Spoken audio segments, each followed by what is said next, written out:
Mic check 1 2, mic check 1 2. Welcome back to the Agostinho Zinga show, episode number 106, with me, your host, Agostinho. Guten Morgen, huh?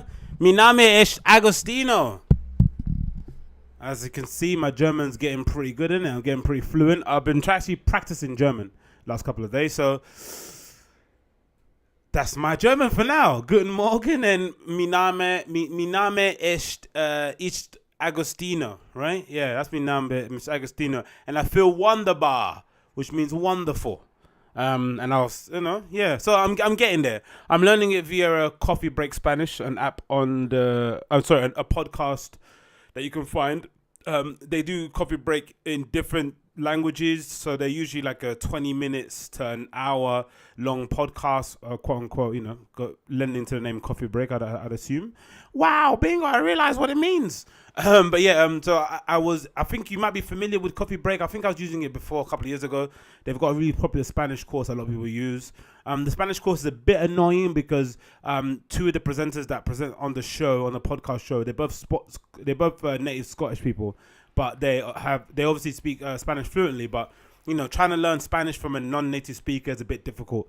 As you might have guessed, if you've ever used an app like Duolingo, you'll realize that when you learn stuff like Spanish or Italian, some of the words or phrases that are used in the app are usually phrases that are region specific or area specific. So they might not be something that's said around, that covers the whole of Italy. It might be like, quote unquote, some sort of like slang. You get that a lot with Spanish too. Some of the Spanish phrases and sentences in Duolingo sometimes come from Central America, come from sometimes Southern America, sometimes they're Latino, sometimes they're Spanish mainline based, so it's really difficult to get it kind of sorted. But Coffee Break the series works really well because sometimes they get native speakers, and with the German course they've got a native speaker who kind of guides you through the program, and the kind of Scottish presenter / host sort of like acts as yourself in the whole session. So the native speaker will repeat a few phrases and words. You'd kind of do like a question and answer, call and response sort of thing, and then you'll kind of go through and repeat some of the phrases and words similar to the Scottish guy hosting the show. It's a pretty good program. I used it for a long time, so if you're someone that wants to get on the whole language learning platform, I suggest you kind of really check out Coffee Break. Teach yourself series as well, such as books work really well, and obviously stuff like Duolingo. I'm kind of doing it now because I'm obviously going to go Berlin next week Friday, so I kind of want to get my phrases, just my kind of familiarity. It's less about trying to be fluent with German but before I go, but I'm also a familiarity where I've noticed, like I remember when I first started learning Spanish, one of the really major keys that really helped me with my Spanish was the fact that I was able to recognize when someone was speaking Spanish. I know it sounds really stupid and really dumb, but when you don't know a language, you don't even know what's going on around you. It's hard to even pick up when someone's actually speaking another language. You can't even notice it. So when you at least practice a language for a couple of weeks before you leave, or like a month before you leave, it makes you familiar with the sound that people make with their mouths when they're speaking a certain language, or you might notice certain inflections, you might notice certain phrases, and then from there you can kind of navigate a little bit better in the city. Now, I don't expect myself to be fluent in German in 2 weeks. I don't expect to understand anything in German, but I just want to be comfortable in my own skin in another environment where people are not going to be speaking English. And sometimes I feel as if, there can be that thing where you demand the attention of everyone because you don't speak the language, right? So you're always kind of you're a bit of like a ball and chain, in terms of a hangout wise. You're not the most loose person because everyone can tell you're tense and you don't get what's going on around you. And I never ever like that kind of thing. I think that's really, really dumb. And you just miss things, man. You know what I mean? Just sitting around like watching a tennis game, like with no fucking idea what's going on. I'm not a fan of that at all. I want to at least have an idea what's going on. And plus, being a very social person that I am, wanting to be the center of attention, not having the ability to be a center of attention for once is not something that's on my list. And I think in general anyway, it's good to kind of, change up the image that some people have of British people when they go abroad. Usually British people don't have the best reputation when we go abroad. We kind of, over it. We kind of impose our English will on other people. We're a bit couth. We don't really know how to assimilate. It's funny, isn't it? Because some people in England are really with the whole like assimilation thing, right? Sometimes with the Muslim community or the Asian community or the black community, don't assimilate well enough. They don't. British people have that kind of criticism. Hence why maybe some of the Brexit stuff happened. But British people aren't the best assimilators ever. they're not the best assimilators themselves, right? You only have to look at places like the Costa del Sol in Spain or Magaluf and Blings and places like that. And Blings, ooh, what's a bling? I don't know. But you only got to look at places like that and kind of rural villages within France to find British people who set up like, fry-up shops or British souvenir places or Irish pubs and places. We don't assimilate that well either. We kind of go and stamp our own mark on a place and don't really change. You'll find loads of British people that live in Spain or live in Magaluf, live in Tenerife, and they've been living there for 20 or 10 plus years and they don't speak a lick of Spanish, which is, pretty disgraceful, really, to be honest.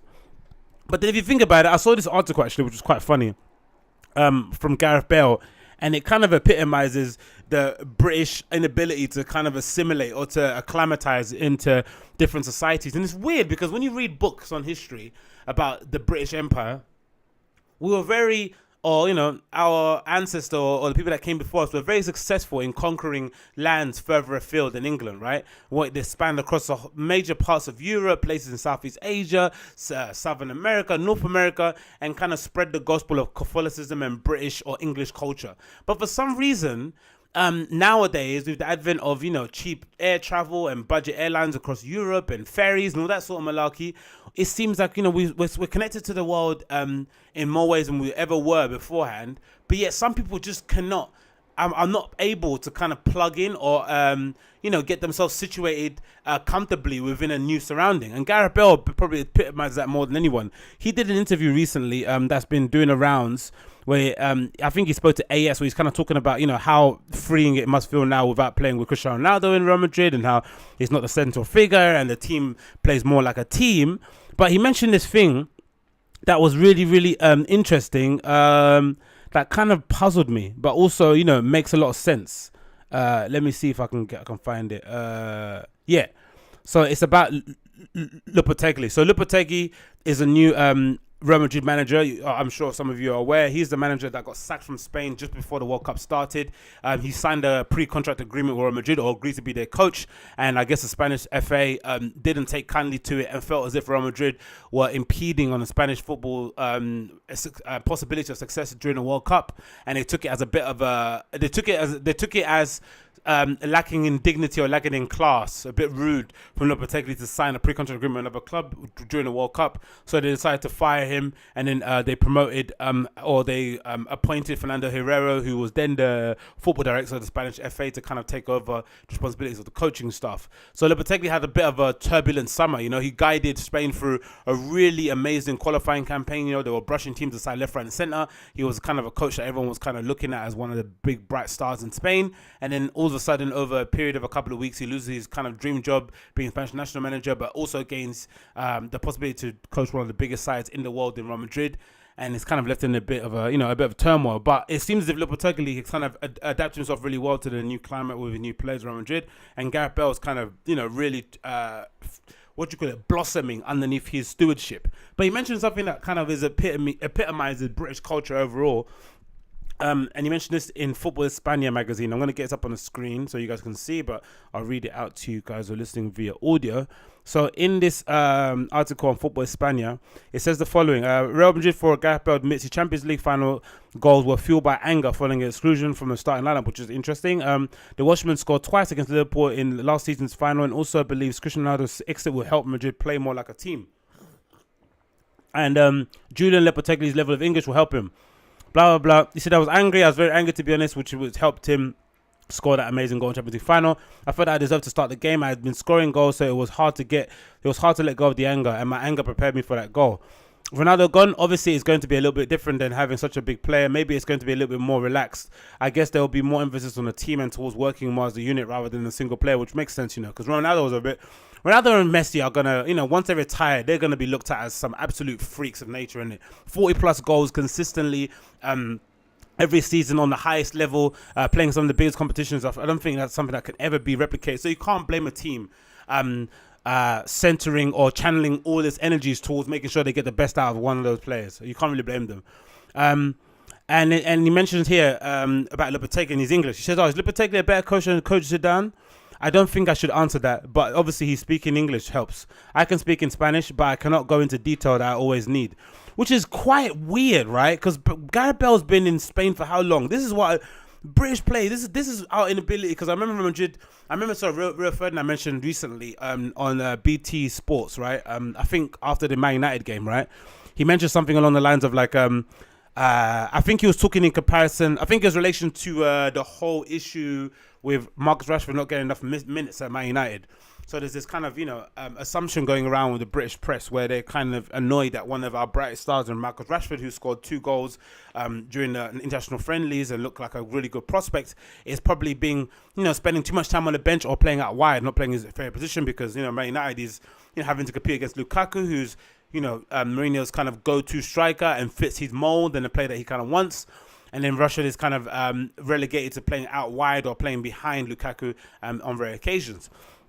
So there's been this conversation going on with some of the British players. It kind of follows a common theme with British players in general, that they find they're incapable of going out on loan or seeking pastures new, because they're so comfortable in the clubs that they are, and most of the time because they get paid well. If you're a player who plays for Swansea and you're under 21 and you don't play, you're probably on 10, 20 grand a week anyway. So the motivation for you to go out and play matched first team football for a team in the lower leagues isn't there, because you're getting paid a considerable amount than you would get paid playing in the lower league sides. But obviously, if you want to be a professional and you want to win trophies and you want to be remembered in football and you want to have a legacy, you want to leave something, I don't know, for people to remember wise, then you have to know that you have to go out there and kind of earn your kind of respect by going out on loan. And I think in the studio when Rio Ferdinand was mentioning it, he was sitting alongside Tom Cleverley, a former Manchester United midfielder, who was somebody who benefited a lot from going out on loan. I think maybe 3 or 4 times, similar to what Lukaku did when he left Chelsea. He went to West Brom, Everton. I think where else did he go to? He went somewhere else in between. So he kind of bounced around before he kind of like settled down in Everton, scored consistently for a team that wasn't that great, and then got his big move to Man United. But he's able to prove that he could score 20 plus goals playing for an Everton side. So it only made sense for a big club in Man United to come in for him. So they were talking about this, and the kind of conversation came up that British players they seem incapable of going out or going abroad and actually earning their keep. Similar to what happened to Paul Pogba at Man United the first time round, right? He was in a team where he kind of felt frustrated he wasn't playing enough, so he kind of left at the age of, I think it was 20 or something along the lines of it, and went to Juventus to kind of like become the player he was. And then he came back again, and we had to sign him for 90 mil. Do you know what I mean? So, it's interesting, and they were talking about that with Ruben Loftus-Cheek, a player at Chelsea who obviously has been told by Sarri that he's not going to be a first-team player, but he's still in his plans. But for someone like Loftus-Cheek, who's involved in the World Cup, and obviously he's seen as somebody who's going to maybe, make a mark in the England team, who's got maybe a bright future, it doesn't make sense. He can't waste any more time just hanging around on Chelsea bench. He can't afford to wait for someone to get injured or whatever to happen, or someone to go out of form. He needs to be performing week in, week out. And I guess most of it has to do with money, right? The Premier League just pays too much for players to have the incentive to go somewhere else. I think if the clubs paid less of a salary to players who don't play, right, for players that are not in the first team, then, or even young players, because I remember even when I was younger, being in school, part of the motivation for signing, right, to be a professional football player, forget winning trophies, was to get your mum out of the hood, to buy her a house, to buy her a car, to get your mum a new kitchen, you know what I mean, to buy your dad a new car, whatever it may be. That was what the dream was. And I heard many stories of people whose kids played for Chelsea, under 18s or under 20s, and they were able to buy their mum a new house, able to buy their dad a brand new Range Rover Sport, right? And I remember a guy on TalkSport calling ages a few years ago, I don't know if it was a true anecdotal story, but I remember him saying something along the lines of his son paid for like a Premier League side and they were able to buy his mum a house, but then his son's friend who plays for a lower league side didn't get the same amount, but was also able to buy his mum a car. So imagine a house is maybe 100,000 grand and a car is maybe a few thousand. So maybe the Premier League player was able to save that up after 4 or 5 paychecks, but the lower league guy was able to save that maybe over 3 or 4, but a small amount of a car. So it goes to show you that if you're under 21 and you're getting paid 20 grand a week to just sit in a reserve or to play League Cup games for a championship team, right? There's not that much motivation for you to go abroad or to go to another country or to go to another league or to go somewhere else and go and try and earn your keep. It doesn't really exist too often. And usually it seems as if English players only go abroad when their career is in jeopardy, right? They don't necessarily go abroad to actually build their career and actually come back a better player. Like Imagine if you're like a ball playing midfielder, why not go to Spain? Why not go to Holland, right? Why not go to leagues that are maybe slower in their pace, but technically superior than the Premier League, and kind of earn your keep that way, playing against 34-year-old men, right, who kind of want to show you that you can't come to their league and show them what they're doing. I mean, like kind of proving your worth against them. And I think Robert Ferdinand mentioned it, but assimilation is probably the main thing, right? They get paid too much money, and British people can't assimilate that well. I don't think, when the whole rumours were going around that Rooney was going to leave Everton and go to Italy or Spain, I knew that wasn't going to happen. There was no way he's going to take his family and move into Italy and try and learn a new language. It wasn't going to happen. Like, I mean, they're too British, too English to do that. So Rooney decided to go to Washington DC in America, where they speak English for the most part in America. Made more sense than going to another part in Europe where he had to kind of learn a new language, learn a new culture. It's something that he was not capable to do, I don't think. And Gareth Bale's a good example of it. Gareth Bale, I'm looking at his Wikipedia now, has been at Real Madrid since the year 2013. So that's what, 14, 15, 16, 17, 18, nearly five plus years, and he can't speak English. I mean, he can't speak Spanish. He says you can understand the sentence here. He says on the ES magazine, he says, I don't think I could. Is Lopetegui a better coach than Zinedine Zidane? I don't think I can answer that. But obviously, his English helps. I can speak in Spanish, but I cannot go into detail that I always will need. How can you not go in that much detail living there for 5 years? That's unacceptable, really, isn't it? But again, that goes to explain just how much English players struggle when they move abroad. Like, they just can't do it. I don't know whether or not it's our schooling system doesn't set up us to learn a language, or we feel really frustrated because we're not getting it. But I don't know what it is about English people or English players or in general. Like, we just we find it very difficult to go abroad and assimilate fully. Like, in terms of learning language, really plugging stuff in the culture, we kind of always are tethered to this British sense of identity or this Englishness that doesn't allow us to kind of let go and really immerse ourselves in the culture. Now, again, I'm making these assumptions from the outside looking in. I don't know what's going on within his family life. I don't know how hard it's been, blah, blah, blah. I don't know whether or not he just might not be able to do it, right? Is language an IQ thing? It's just like, if you have a certain level of IQ, you can't learn a language. I don't know. And maybe him being able to understand, pass, move, come here, go to the wing, drop deep is probably the more important than him being able to converse about politics in Spanish, right? I don't know. Maybe that's true, but it was an interesting topic. I thought I'd kind of expand upon. I probably spoke about it a lot more than I wanted to, but hey, this is the Nature Podcast. You ramble, and then you go on. Anyway, episode 106 is getting to some topics that I wanted to speak about. Number one, I woke up to the amazing news that SpaceX have announced their who they're going to take as a private citizen on their trip around the moon orbit. Now, something that they kind of announced a while back with the announcement of the BFR, which is a big fucking rocket.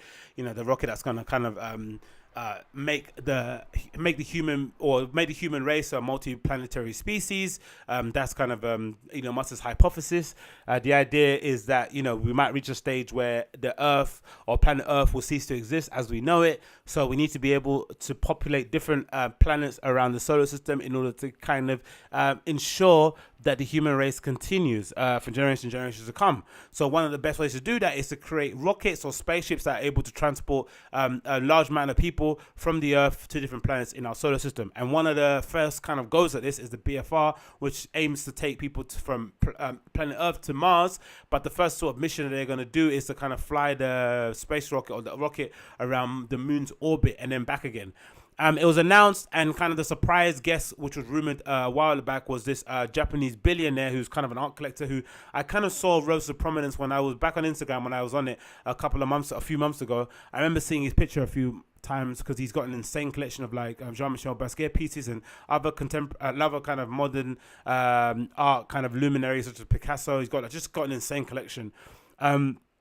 So he was kind of rumored to be the one that they were going to take because he suddenly started tweeting in English and blah, blah, blah. Loads of kind of clues popped up. But it was finally announced this morning, UK time.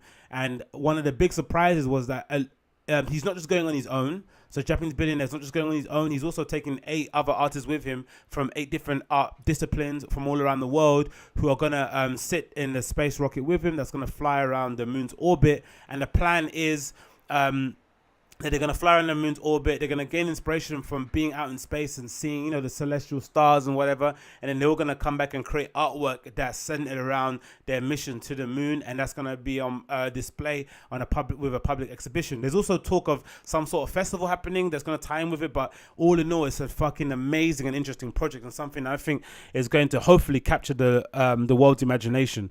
And again, it's just something that's like, this is what we wanted, right? I think in terms of like, I remember there was a time, or I remember when I read Peter Thiel, was a former founder of PayPal, and also read this amazing book called 0 to 1. He's also one of the founding kind of chairman, or he's one of the original board members of the Facebook. When it kind of first started, he was one of the first to kind of invest in it. I think he invested like 500,000. So imagine what his stock is worth now. And I remember he mentioning in his book 0 to 1 that it's a shame that some of our greatest minds are wasting their talents designing the next kind of Angry Birds, right? Do you remember when that was kind of the biggest thing in tech world or startup land, the gamification of everything, right? Everyone was trying to create the next big game because, Angry Birds came out the blocks and made like millions and millions and millions of dollars over a very short period of time with a game that was highly addictive, and everyone kind of centered the same thing. And then loads of our greatest minds have kind of wasted their time, not quote unquote wasted their time making games, or kind of wasting the time making apps, when really we should be thinking of ways to kind of dream big, extend human life, and just make living a whole lot better than what it is now. And Elon Musk is maybe slowly and surely on that mission. The site itself is amazing. I want to get it up here and just show and play some of the clips here. I'm sure some of you guys have seen it anyway, but it's an amazing, interesting project, something that I'm hoping a lot of people will kind of get behind. It's called the Dear Moon Project with SpaceX. And again, they've changed the BFR, big fucking rocket design a little bit. It's got a few more fins on it to kind of help with its propulsion and landing, I'm assuming. Especially when it comes back into Earth's orbit and gravity is pulling it down. I'm assuming those kind of fins will help kind of stabilize it as it comes back into Earth's orbit and it lands properly. But the website is amazing. The narrating voice, the classical music. I'm going to get it up here and play. Hopefully they don't yank me off YouTube for it, but fuck it.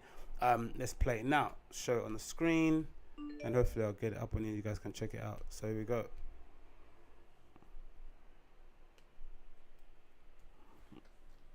Let me get it up here. Here we go, it's playing now.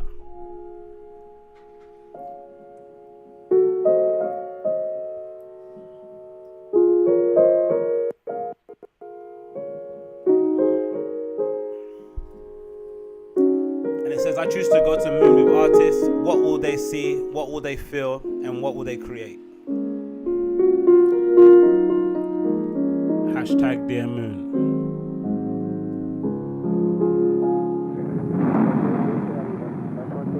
It has been 50 years since Apollo 8 achieved lunar orbit in 1968. The time has come for civilians to fly to the moon. In 2023, SpaceX will launch the world's first private lunar mission with its spacecraft, BFR. The first passenger will be Japanese entrepreneur Yusaku Maezawa, a globally renowned art collector who believes art has the power to promote world peace. Maezawa made a bold decision. A painter, photographer, musician, film director, fashion designer, Maezawa will invite artists that represent Earth on his journey to the moon. The distance to the moon is 240,000 miles.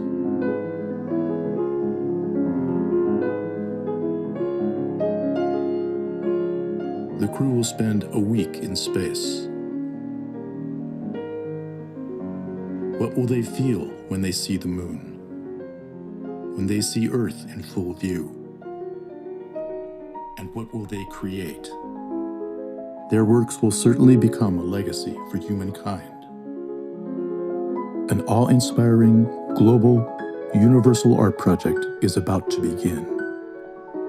Dear Moon.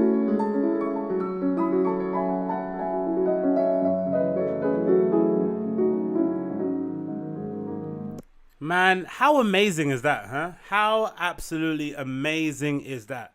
Like, what an amazing opportunity that would be for the people that get selected to go there. But Jesus Christ, the battle is going to be stiff. Now, I don't know if it's going to be a battle. I'm not sure if this, yes, how do you pronounce his name? I'm not sure if this Yusaku Maezawa, or MZ, as just mentioned in the stream, what he'd like to be called.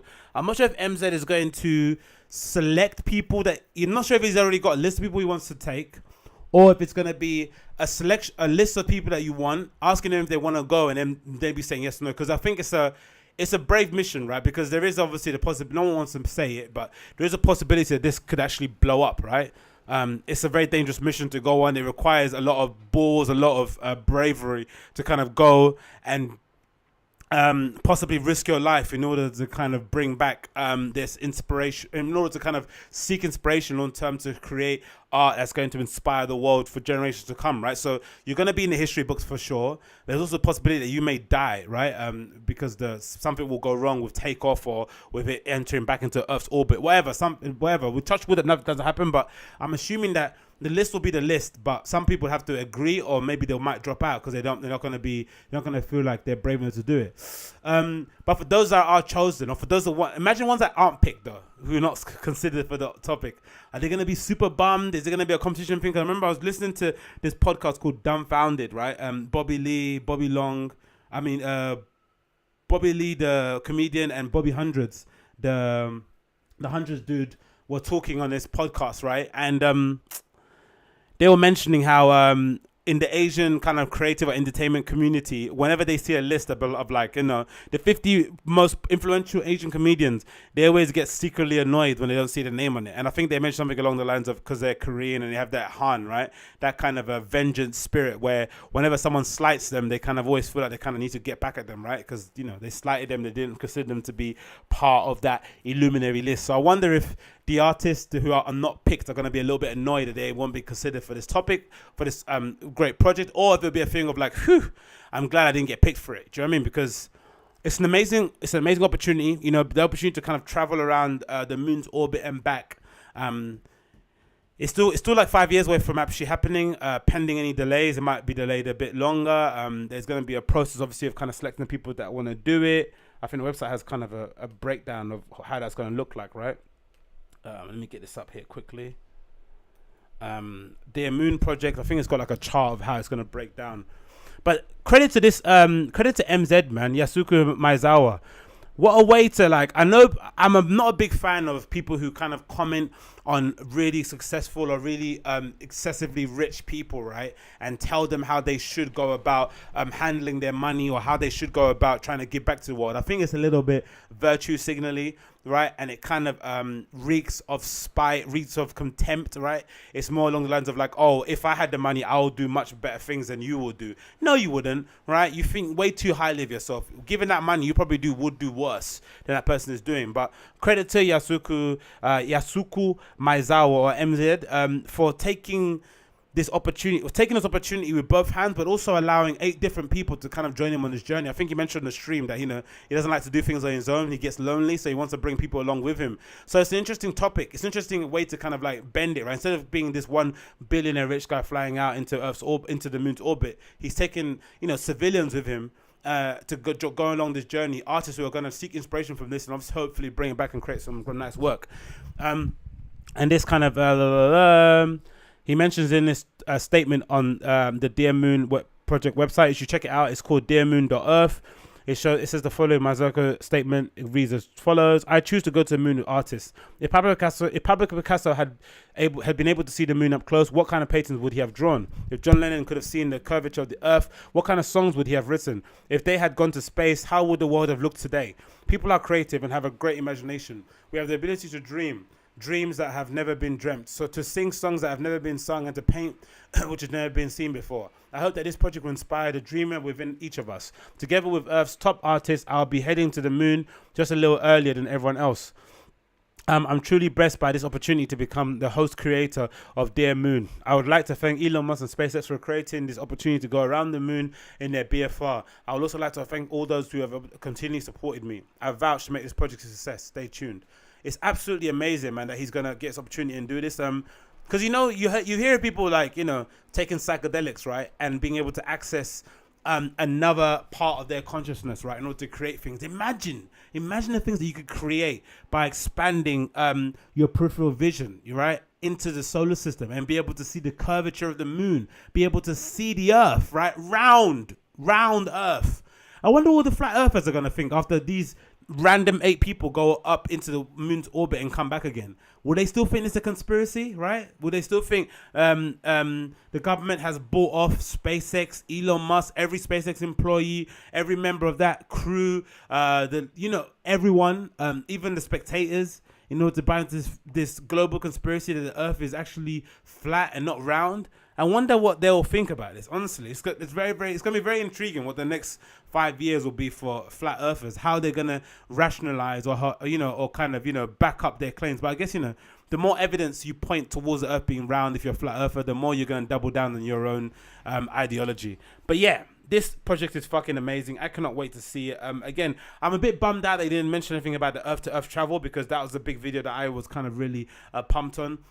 If you're not familiar with Earth to Earth video, that was when, so it's the same rocket, BFR, that's going to take people around the moon's orbit. It was also going to hopefully kind of change city to city travel. So you could travel from, I don't know, New York to Beijing in 30 minutes, right? In a rocket that will take you, zip you across there and sort of land back in on its kind of like takeoff landing sort of like strip. Similar to like how the Falcon Heavy rockets kind of like came back into the Earth's orbit and landed on those pods. So it kind of take off vertically and kind of land back again vertically.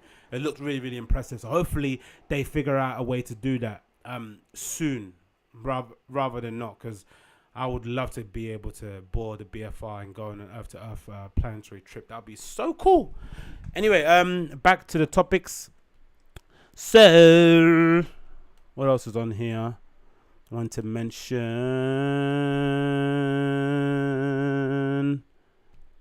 Bada bing, bada boom.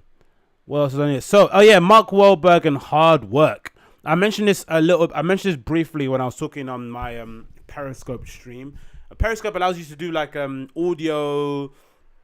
It allows you to do kind of audio streams on Periscope. I'm not sure if you guys are familiar with it, but on Periscope you can kind of live stream yourself via Twitter. But now they have the option where you can just do audio only. So sort of like kind of like a live stream. I guess kind of like an audio podcast. But I guess it's similar to what you might have seen. I've seen a lot of kind of videos of like Instagram sort of like models or thoughts or kind of personalities in general clearing up rumors, and they'll go on IG live, they'll broadcast live, and they'll just have their phone on the table, like looking up, so like without them being on camera, they'll just speak about stuff. So which is quite interesting, kind of similar to like a podcast, I would assume, sort of like similar sort of vein. So instead of just seeing the video, just so you can live stream. I guess if you're a girl and you haven't done your makeup or whatever, you haven't got sorted out your face, right, and put on layers and layers of Jeffree Star makeup, maybe it's a good way of doing it. But I guess for everyone else, it's sort of like an interesting kind of way everyone's kind of angling, and maybe Periscope have sort of noticed that and did it. Anyway, I was mentioning the other day about Mark Wahlberg's workout routine that got published recently, primarily because of a tie-in. I wanted to connect with this show that I've been watching recently on Viceland called Hollywood Love Stories. Hollywood Love Stories is this kind of like 20-minute, half an hour TV show that's on Viceland. You can find it available on stream platforms, wherever you find your shit. Hosted by Paris Hilton, that kind of depicts various figures or various personalities within the Hollywood scene who are on different stages of their journey in terms of stardom, and kind of talks about the perils, the hardships, the kind of path in order to become like some sort of entertainment star, entertainment figure within LA, right? Because the dream is everyone goes to Hollywood and tries to make it in whatever field they're in. And some of the people that are on the show so far, I'm about 4 episodes in. I think there's 9 episodes or 10 episodes. Some of them are like, just losers. They're never going to make it. They're kind of like, the sort of like delusional person who kind of goes out into Hollywood thinking there's something special, but doesn't realize that, in a town where everyone's special, you have to be even more special than everyone else, right? So the kind of talent pool that's around in Hollywood is so deep, so dense that you really have to do a lot to stand out. But it tied in a lot with the Mark Wahlberg thing, because I think when the Mark Wahlberg routine thing came out, right, Mark Wahlberg's been, I don't know if it's part of the movies that he's in recently, but he's been on a big rebrand on social media. Maybe it's to do with Will Smith jumping off social media. I don't know what it is about. But Mark Wahlberg has had a big push on social media where he's kind of detailing a lot of his workout plans, right? Because Mark Wahlberg's, synonymous with the whole Marky Mark, Calvin Klein thing. He had a hip hop career, and he's always known for being in really, really good physical condition, right? Always with a six pack, always kind of really built and ripped. And now he's in his kind of old age, quote unquote. I think he's in his 50s or whatever. He still maintains a really rigorous workout routine, but no one really knew how deep it got. And he kind of broke down his kind of daily routine. And for the most part, everyone's kind of always talking about memes and sort of like took the piss out of him. But for the most part, I don't think there was a real appreciation with just how much work he's able to do within a day, right? How much he's able to kind of squeeze in. And I think I wanted to kind of break it down because I think it does lend itself to a lot of what I saw, a lot of the disillusion that I saw with some people that were on that Hollywood Love Stories program on Viceland. It's not enough just to like be interested in something. It's not enough just to kind of want something, right? To have like a passion. I want to be an entertainment star. I want to do something. That's not enough. You have to have more than just that. And I think the Mark Wahlberg story shows that you can't just be someone that likes things. You have to also have the temperament, the work ethic in order to kind of achieve that dream. And I don't think there was enough respect given to the routine that Mark Wahlberg has because it looks excruciating. It's excruciating, right? I'm going to get it up on the screen now and I'm going to read it out for you guys listening via audio, but it's painful to read, right? So Mark Wahlberg, he posted this kind of image up on, I think, his Instagram stories that people cropped out. His is basically what he broke down his workout routine, right? He wakes up at 2:30 a.m., right? He prays at 2:45, breakfast at 3:15. He works out from 3:40 a.m. to 5:15 a.m. I think that's 2.5 hours. He has his post-workout meal at 5:30. He showers at 6 in the morning. He goes and he has golf, has a snack at 8 in the morning. Then follows that at 9:30 to 9:30. Then he goes in the cryo chamber recovery. Then another snack at 10:30. Then he has family time, meetings and work calls from 11 a.m. to 1 p.m. Then he has lunch at 1. Then he has meetings at 2 p.m. Then he picks up his kids from school at 3 p.m. Then he has a snack at 3:30, works out again, number 2 at 4 p.m., then shower, then dinner, and then he sleeps at 7:30 every night.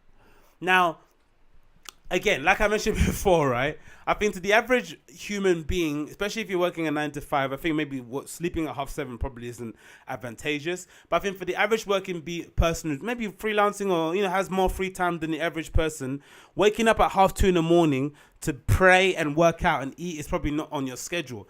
But again, like I mentioned, if you're Mark Wahlberg and you need to operate in Hollywood is kind of like, what have you done for me lately? Industry anyway, right? As famous and as well known as Mark Wahlberg is, I'm assuming, he is kind of fighting against Father Time, right? Because there are young whippersnapping guys now in the industry who are kind of maybe chomping at a bit to take his spots. So he's having to compete with very young dudes who are super hungry. And the only way to do that, even if you're as talented as Mark Wahlberg, is just to outwork them, right? Is to always be prepared. So he's always in physical condition, always prepared. So whenever someone wants to shoot some cheesy action movie or a love story, whatever it may be, he's able to perform at this highest level because he's always working around the clock like this. And again, like I mentioned before, talent it's not enough just to be talented. You need more than just talent. You need all of this shit, right? You need to be able to wake up at 2:30 in the morning, right? And somehow, so before I work, because I think some people look at me as a freak, right? That I wake up at, before 7 a.m. and go for a run in the morning.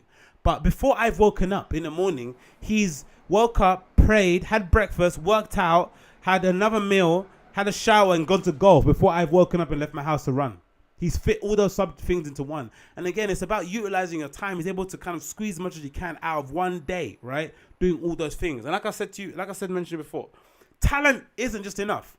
And I think Hollywood Love Stories is painful to watch because it kind of depicts the creative struggle as everything is just a game of being there and being around, right? Of worrying about what people say about you, of kind of always being seen, right? If you're not seen and people don't know you're around, then you're irrelevant. There's a lot of irrelevance talk within the Hollywood Love Stories documentary on Viceland. It's a lot about relevance. But what you hear less about is work ethic. What you hear less about is the hours and the critical thinking and the seeking of mentors and the going around and trying to expand your peer group group and expand your social circle. All that actual working thing isn't there. It's just a kind of image. There's a girl in the first episode of Hollywood Love Stories called Riot, right? This kind of black girl that's sort of like a cyber goth who kind of has like, you know, pixie, sort of like fairy fake ears on, that green dyed hair, wears amazing outfits. She looks incredible, right? Someone on Instagram, you think, wow, looks quite cool. So she's got the image, right, for someone that could be amazing, but she doesn't obviously have the talent, because you hear her singing in some of the clips on the show, and it's obvious that, you know, she's not where she needs to be talent wise, or she doesn't have the people around her that are able to give her the material in order for her to show her best self, right? Because she looks like somebody that needs a good writer, a good producer, a good creative director, a good stylist, a good videographer to kind of package her well. But what you don't see is the appreciation for the struggle, the appreciation for coming up, the appreciation that she isn't anyone at the moment, that she needs to kind of work at it. And there's a segment in the show on Hollywood Love Stories. Let me try and get up an image here and put it up on the screen so you can see what I'm talking about. But there's an image that kind of there's a section in the program which is very which kind of describes a lot of the kind of thinking that some people have when they want to make it in things, right? Where this girl Riot is performing in this venue. I think that's the girl right here. I think let me get up on the screen. That's the girl right there, right? She's got kind of like green hair. So this girl. She looks super cool, to be honest. Like, do you know what I mean? She's got the image, obviously, but not necessarily the talent or the hard work to kind of back it up. But at the moment, it could change. Don't get me wrong, but you know, she looks incredibly cool. Green hair, really slim girl, wears really cool clothes and all that shit. Platform boots. You know, the kind of look that everyone kind of has at the moment. Maybe it's not super unique, but you know, it's the kind of thing that's in at the moment. She has a very unique point of view in terms of dressing, in terms of outlook on life, right? She's very into spirituality and all that sort of malarkey. So you can see there's obviously a lane for her, but she doesn't necessarily have the work ethic to kind of lend itself to being a success. And there's a bit in the show where she's performing at some venue in LA, and she kind of begs her, please her friends before the EP launch. She's going to announce an EP. She begs her friends to kind of come to her performance, but no one goes, right? And you get the feeling that no one goes because they don't necessarily think that she's that good. But in the segment of the show, which kind of is another good representation of how fake the entertainment industry sometimes is, there's segments in the show where friends are talking to the camera and saying that, oh, you know, because they all live in this big warehouse. It's like, oh, the beauty of this warehouse is that we're all really honest with each other and we tell each other what we think about each other's art. Because if we don't say it and we let someone go out in the world and get criticized, it's going to make us look crazy. But on camera, you don't see any of them saying to Riot, oh, your actual music itself isn't up to par at the moment. So instead of worrying about doing an EP release launch party in some bar somewhere, just concentrate on doing the work. She doesn't do that. So then she decides to go ahead with the EP launch. No one turns up. None of her friends turn up. Just like, you know, a bunch of strangers or a bunch of fans, right? In a venue that maybe, I don't know, hold 200 people. Maybe, I don't know, there's like 10, 12 people there, which is quite good considering you're no one, right? I think to get 10, 12 people to get people from Instagram off Instagram to come to a real life event, right? When you're somebody that's not well known, I think it's very good. It's a very good indication of where she is on the journey, right? She's still got a long way to go, but she's still able to command people. She's still able to command an audience of, I don't know, let's say 20 to 30 people, which is all right, right? But she obviously isn't happy because in her head, she's more worried about what it looks like on social media than she's worried about the actual performance of the crowd. So there's this very cringy moment where she's on stage. She's like, come on, guys, come to the front. Come on, dude, come on. She's begging and pleading with people to come to the front, and they're not coming, right? They're just like standing towards the back, you know, because there's no one's around. And she's kind of getting really irate, really pissed off. And what it reminded me about was this quote that I posted on Twitter the other day, which kind of really encapsulates the kind of ethos that a lot of people have, which kind of goes against how the hard work emphasis that kind of Mark Wahlberg is kind of skewing at the moment, right? So it's something like this. Let me see this. Let me get it up on here. I think it's a quote by not Siddhartha. I think it's a quote by some Buddhist guy. Let me see if I can get up on my platform here, on my Twitter profile. Come on, load. Click here on my account. Has to be a better way just to kind of like view your own tweets, right? Should I just click my name and it goes on it?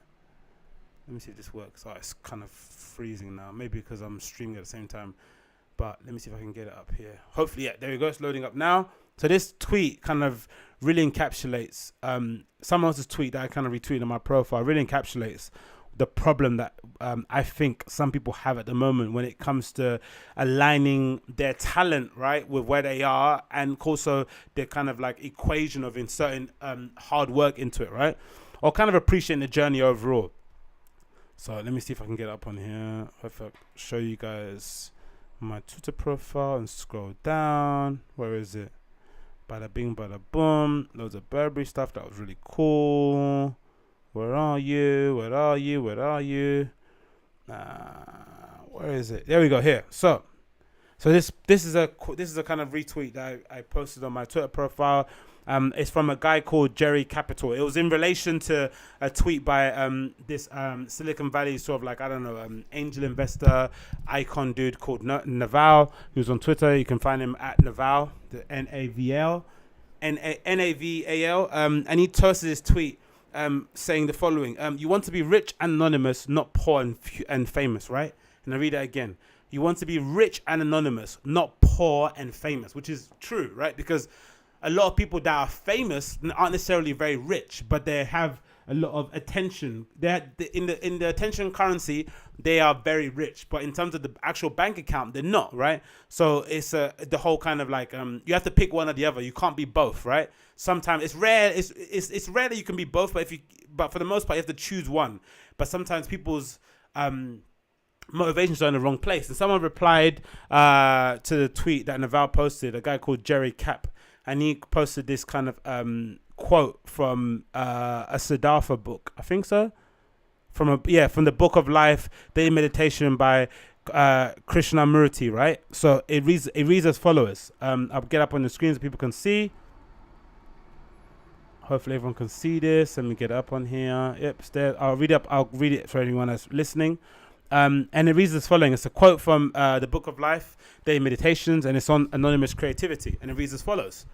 Have you ever thought about it? We want to be famous as a writer, as a poet, and as a painter, as a politician, as a singer, or what you will. Why? Because we really don't love what we are doing. Because we really don't love what we're doing. If you love to sing, or to paint, or to write poems, if you really loved it, you would not be concerned with whether you are famous or not. To want to be famous is tawdry, trivial, stupid. It has no meaning. But because we don't love what we're doing, we want to enrich ourselves with fame. Our present education is rotten because it teaches us to love success and not what we're doing. The result has come more important than the action, which is a really amazing quote, because that exactly describes a moment when Riot's on stage and she's complaining and bemoaning the crowd because it's not jumping up and down or it's not jam-packed enough, right? When instead of worrying about what she looks like or the fact that it's embarrassing because her friends didn't come or no one's there, she should be worrying about putting on a good show and enjoying the process, because that moment when you're singing in front of 10 people, right, and no one gives a shit, that will never happen again. But that is what's going to drive you to become a success, right? And sometimes in life, people are long for being. I've heard people a lot say that they long for going back to the kind of like living in a 1-bedroom apartment and recording a mixtape in the shower, right? They long for that because that's when they were most hungry. That's when they were able to use the least resources they have and squeeze the most they can out of it. But the moment you start to make money and you become a success, you start to become a bit lazy. You start to rest on your laurels. You start to kind of take stuff for granted. So instead of kind of appreciating that process, that journey, you start to look more towards the successes, the riches that society's given you, which isn't the best way to go about things. Anyway, the quote continues, it is good to hide your brilliance under a bushel, to be anonymous, to love what you're doing and not to show off. It's good to be kind without a name. That does not make you famous. It does not cause your photograph to appear in newspapers. Politicians do not come to your door. You are just a creative human being living anonymously, and in that there is richness and great beauty. I'll repeat that. You are just a creative human living anonymously, and in that there is richness and great beauty. But it goes so against everything that we see nowadays in society, with people wanting to become, social media stars or lifestyle brands. There's a few people on that Hollywood Love Stories program, such as this guy called Sergio, who supposedly is a lifestyle brand himself. Like he wants to be a lifestyle brand. I'm assuming in the vein of most social media kind of socialite people like Kim Kardashian, those kind of people, right? Who kind of turn themselves into a lifestyle. It's sort of like the sort of the message of Aaron Bondaroff, who's kind of fallen out of favor at the moment due to those allegations that were pinned against him. But Aaron Bondaroff, the influential streetwear icon, the ex-founder of a New York thing, and also one of the leading guys behind the Oh Wow Gallery, or the Moran and Bondaroff Gallery, now called the Moran and Moran Gallery. I remember him mentioning in an old interview before, back in the day, about kind of the streetwear hustle and kind of making industry. He said something along the lines of like, you want to basically turn your lifestyle into a job. You want to monetize what you do anyway regularly in everyday life and turn it into your everyday occupation. That's the kind of dream of the creative, right? Hustling and making things. You want to, like, for instance, what I'm doing now, I want to turn my DJing hobby into something that I get paid for. I want to turn my writing on a blog something I get paid for, reviewing restaurants, taking pictures, making t-shirts, podcasting. You want to turn whatever you're doing as a hobby that you enjoy into something lucrative that can kind of sustain you and allow you not to work in everyday life, an everyday job. Sorry, that's the bare minimum that you should want, right? Anything else is just a bonus on top of it. But in this current era that we're in, unfortunately, I think sometimes people's perceptions have been skewed, right? It's sort of like, when some people used to ask people, I think you get motivational kind of conferences where they're like, oh, who wants to be a millionaire? And everyone's putting their hands up, right?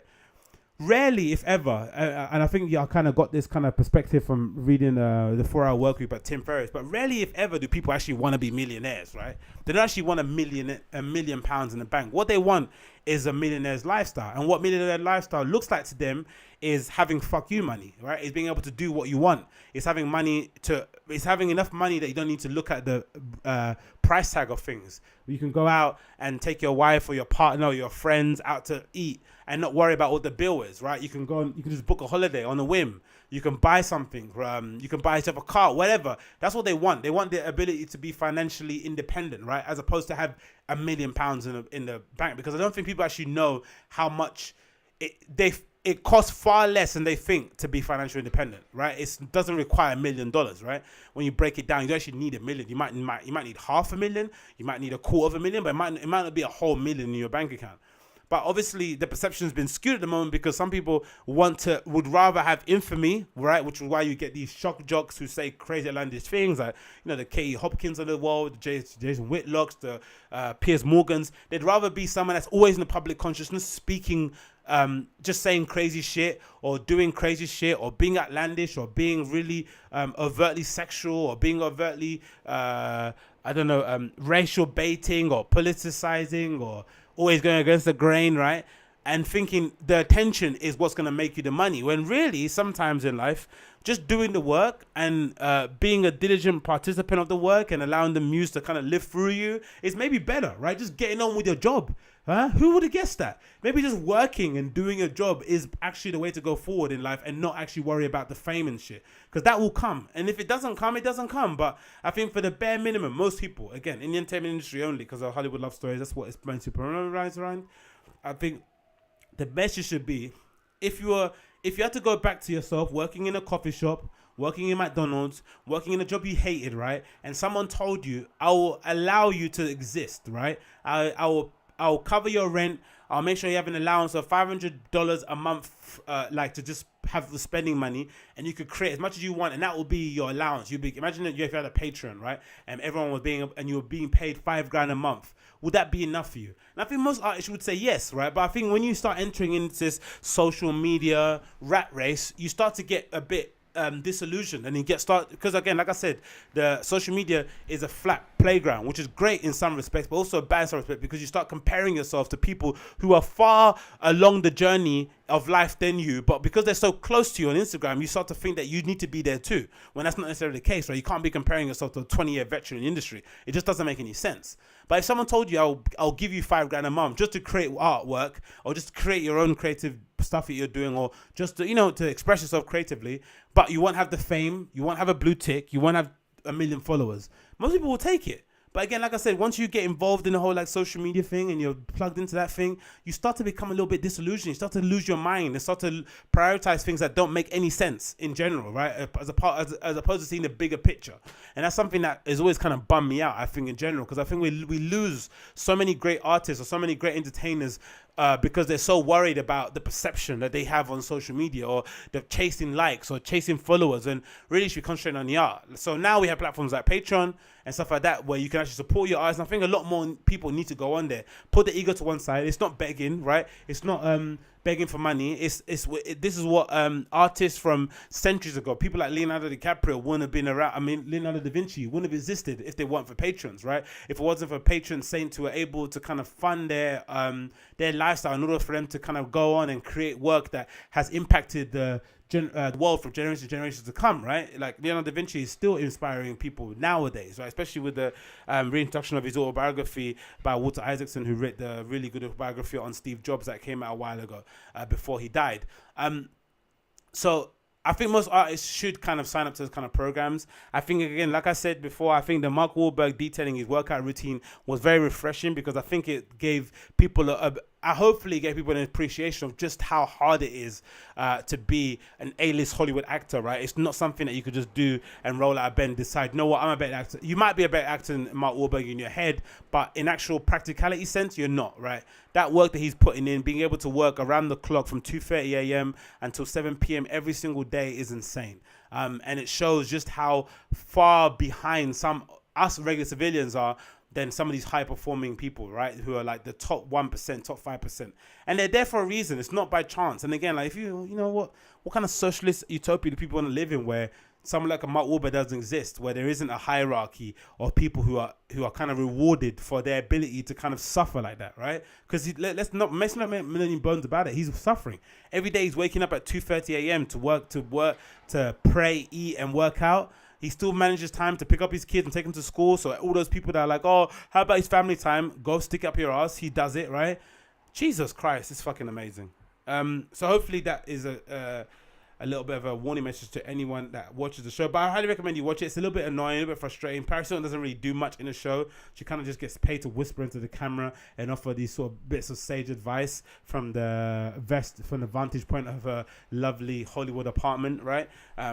Which is interesting. Maybe by the end of the show, she kind of meets them in real life, but for the most part, it's sort of like just her narrating through the program, or her narrating parts of the program, and the main kind of subject of the episode itself, sort of like talking about their life and their struggles. So far, the people on it have been, some dummy dumbs, but there have been some good bright spots here and there. Like the girl Sky, this half Asian girl who's kind of probably the only hustle I've seen in the program so far, is really kind of going for it. Everyone else sort of seems like they're kind of living in a simulation and dreaming about a reality that doesn't really actually exist. Anyway, next topic. Hypebeasts are starting a festival. Do you hear about that? Hypebeast Festival in New York. It's going to be called Hypefest, which is obviously, there's not much creativity involved in that name, Mr. Kevin Ma. He actually did an interview recently, the founder of Hypebeast. He did an interview with Hypebeast Radio with Jeff Staple, which has been quite cool. The business of hype with Jeff Staple has been rather interesting and really illuminating. I always thought Jeff Staple was really annoying personality-wise, just because, he's constantly recycling that pigeon motif, the dunk. But I guess if someone's willing to pay you for it, and there's a public who are receptive and willing to receive your designs, however tired they may be, then it's a good thing. And I also heard him mention during because he does a program, kind of podcast episode or series called The Business of Hype, which is available on Hypebeast Radio. You can find it on iTunes and all the other podcast apps that you use. And he does usually one episode where he interviews somebody from the streetwear industry or someone involved in kind of current culture who kind of, espouses on their journey and things that they've kind of learned throughout the journey and the process. During the kind of episode, he narrates bits and pieces of it. I didn't really like the narration in the beginning, but now I've kind of warmed to it because he does a good job of kind of summarizing key points, key takeaways that kind of some of the quote unquote kids can kind of glean and kind of apply into their own journey. And then towards the end, he has a Q&A session. And during one of his episodes, he had a Q&A session where someone kind of spoke about the fact that he's always kind of recycling the pigeon motif and all that sort of malarkey, and he mentioned something along the lines of like it's more he takes responsibility for that, because he says it's his fault that people only see or notice the things that he does when he does the pigeon dunk. He hasn't done a good enough job to illustrate or to showcase the things that he's doing outside of just recycling the pigeon dunk design, because he says, you know, someone that's been in the industry for that long and consults for various brands, he's obviously got more to offer than just a pigeon dunk, but he hasn't done a good enough job of espousing that or showcasing that. And if you look at his website on Jeff Staple, I don't know what, it's probably called jeffstaple.com, but you can just Google it. You can see his portfolio, and he's got loads and loads of different clients. So obviously, he's not just doing pigeon dunk rehashes, but, you know, for the most part, it's a really good series. Definitely check it out. He's got an interview with Kevin Ma, which I haven't listened to at the moment, but I saw an article on WWD magazine that kind of spoke about the Hypebeast Festival and sort of spoke about the inspiration behind it. But it's in a similar sort of vein to Complex Con. A lot of these kind of publications are doing festivals, and they're trying to bring their internet kind of community base and trying to bring into in IRL, a sort of in real life experience where the community can kind of congregate together. They can kind of share ideas, hopefully build connections. You can kind of also invite luminaries that are on your platform. You can kind of, you know, do talks and sessions, all that kind of malarkey. Something that's, you know, that a lot of publications are sort of are sort of pointing their lens towards, which again is interesting considering the amount of money and resources that are being spent in building online communities, right? There's no shortage of online community manager or social media jobs that kind of spew or espouse the idea that the best way to kind of garner a community is online. But a lot of the community bonds, the real kind of bonds that are built from a community are built through their in real life events. I only have to look at stuff like The Basement, right? The Facebook group the Facebook group centered around streetwear. Most of the community bonds that are built on there are built through real life experiences where somebody loses their wallet on a train and people send them money through PayPal, and they meet that person up later for a beer or for a drink, or when kids meet up each other to go to a concert, or when people meet with each other before queuing up for a Supreme drop or a sneaker release. That's what builds a connection. I know for me, when I started getting involved in the sneaker culture, streetwear culture, what kind of built my community or built my friendship base, some of the friends I still have to this day, was that idea of connecting with people online and connecting with them offline too. So it's very interesting kind of dynamic that's happening now within social networks or social communities, and for the most part. And this article on WWD magazine sort of talks about it a little bit more. I'll kind of read it now. It says Hypebeast first Hypefest festival. Bit of a tongue twister. It reads as follows. Come to the first weekend in October, Brooklyn. Come the first weekend in October, Brooklyn will be ever more inundated with fashion kids than usual, thanks to Hypebeast, which is launching its first festival. The aptly named Hypefest, which sounds a combination of the popular and profitable street-style website ethos by bringing together somewhere between 10,000 and 15,000 fans of brands and advertisers. The event will be ticketed and sponsored for 2 days of shopping, music, art demonstrations, panels, surely some showing off, and yet to be named venue. We're trying to create an experience for different people and fans, says Kevin Ma, founder and chief executive of Hypebeast. Anyone can come. We just want to provide a platform for people to be inspired. Inspiration might be on hand, but there's no escaping the fact that media brands are increasingly turning to events and festivals as a new revenue stream. More and more outlets are hosting yearly events, if not even more often, with ticket sales and sponsorship bringing in cash as traditional advertising continues to decline. The New York Festival going on since 1999. The New Yorker Festival going on since 1999 is actually the same weekend as Hypefest, although chances of audiences cannibalizing between the two are seem unlikely. Of course, I don't think people that read in New York are going to be that much bothered about the Hypebeast Fest.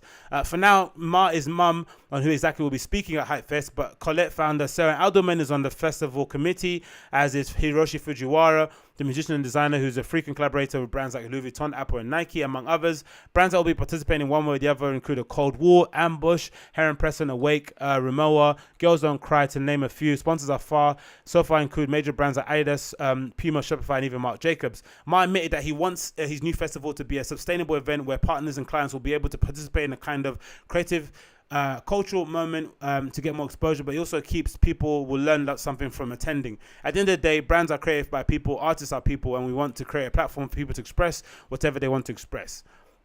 But it's amazing, right? So this is something that's going to be started in October, so it's not that far away actually. It's only a couple of weeks away, actually, a few weeks away, which is really interesting. Hypebeast Festival, in the same vein as a Complex Con, in the same vein as other festivals that are happening at the moment. And again, it's a real good marry between like bringing your online community offline and also kind of bring them together. And also, like, again, it's a really good revenue maker, right? In terms of allowing people to make money. I think we're going to probably see a few more of these. I wouldn't be surprised if we see Grailed start a festival. I wouldn't be surprised if we see places like Depop do one. Other selling platforms might start doing in real life events. I know Shopify have kind of Stripe have utilized sort of their payment system and allowed brands like I forgot what the makeup brand is called, but they kind of did a in real life event where they were allowing brands to kind of use their payment platform in order to kind of sell during pop-up sessions, similar to what Izettle will do, where they have that kind of point of sale device where you can kind of take card and chip and pin payments via a little kind of tablet point OS, kind of like card reader sort of app. So I won't be surprised if Grail, Depop, eBay, Shopify, all those kind of things start to do more of these kind of events to kind of bring online communities into kind of brick and mortar store events. The Hypebeast Festival, again, like I said, it's interesting. I'm interested to see the speakers who are going to be attending it. I'm assuming there'll be a lot more fashion people than I'd assume, because it's interesting, because in the beginning when I used to write Hypebeast back in the day, a lot of the fashion people were very snobby or looked down upon Hypebeast, right? Because I still hate the name, right? Hypebeast is, it's such a terrible name. You don't want to have that on your t-shirt, right? You don't want to be walking around with a t-shirt that says Hypebeast across the front. He's looking an absolute spanner. So I'm not really a fan of the name ever, but it was always funny to kind of see how snobby some of the fashion people were towards Hypebeast. But now some people that were involved in fashion or involved in that kind of, skirting the lines between fashion and streetwear are now firmly in the fashion streetwear scene, because that's the people that want to hear them speak and want to hear them talk about their experience, such as Sarah Handelman from Colette.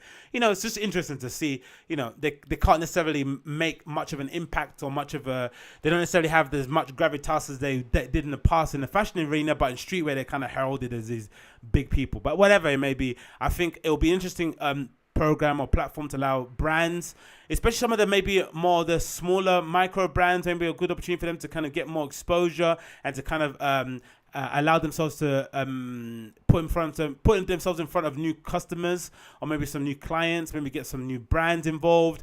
And it's again maybe another suitor version of Agenda or trade show, because I've been to trade shows, I've been to Agenda, I've been to Bread and Butter and stuff, and to Bright, and if anything they're devoid of energy, right? They're trade show events that mostly retailers go to. They're usually over a weekend, or they're usually over a week period, and usually the main shops and brands go towards the beginning of the week, and then throughout the end of the week, most of the exhibitors or most of the people that are representing brands or stores are just left sitting there bored in a booth somewhere, waiting for someone to come and kind of excite them or give them conversation. So they're usually quite devoid of any sort of energy. They're usually quite dry. So to kind of get that kind of trade show environment and to kind of open up to the public, because loads of kids want to go to Agenda. I've heard people on YouTube, or kids on YouTube, say it's my dream to go to Agenda and shit, right? Even though, anyone can go. You just got to book a ticket to go to LA, right?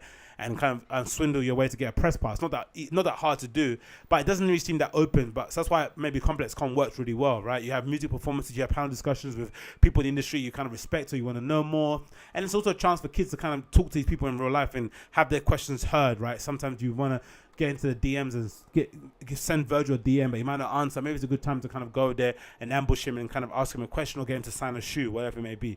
So I think that idea is absolutely incredible. And as long as they're able to kind of somehow marry together the big brands or the micro brands, and sometimes allow those kids that are kind of on the come up to kind of also be allowed to kind of talk about their message, be able to kind of talk about their journey, because a lot of the kids can kind of relate more towards a micro brand than they can maybe to a Heron Preston, who was able to to kind of able to kind of expedite his process a little bit better, because he had some very influential friends. When some people don't have those friends, it might be a bit more relatable if they're able to see Heron Preston on stage sit alongside a micro influencer or a micro brand who is kind of on the come up, and they can kind of maybe trade some industry knowledge and kind of like bounce ideas off each other. I think that'd be really cool.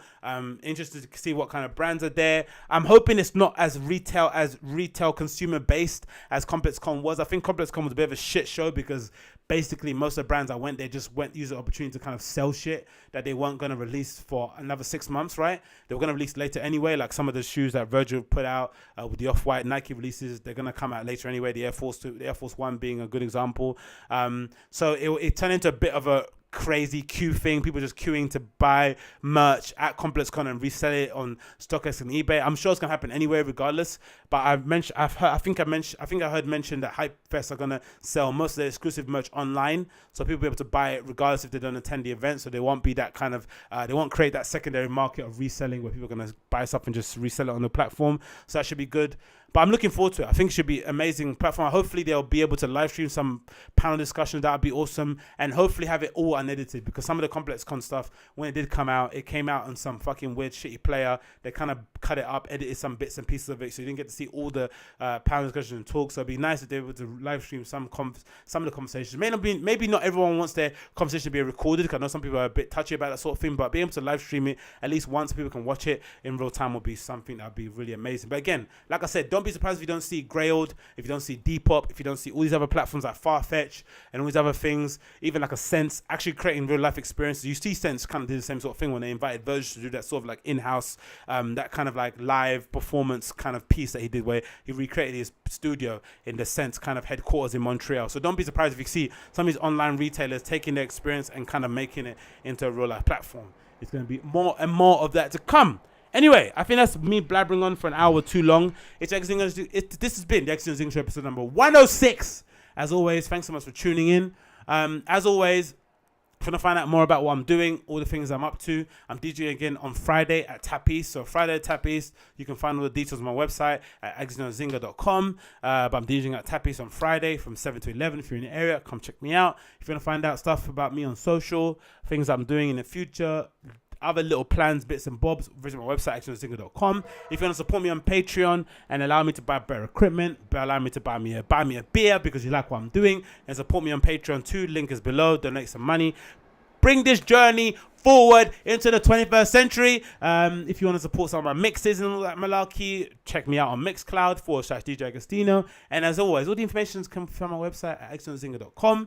As always, if you want to support my sponsor, audible.com as well, audible.com /Aggie. You can claim 1 free book credit and 30-day free trial. And as always, I'll see you guys again tomorrow for another episode of the Agostinho Zinga Show. Episode number 107 will come then tomorrow. We'll have more topics to speak about.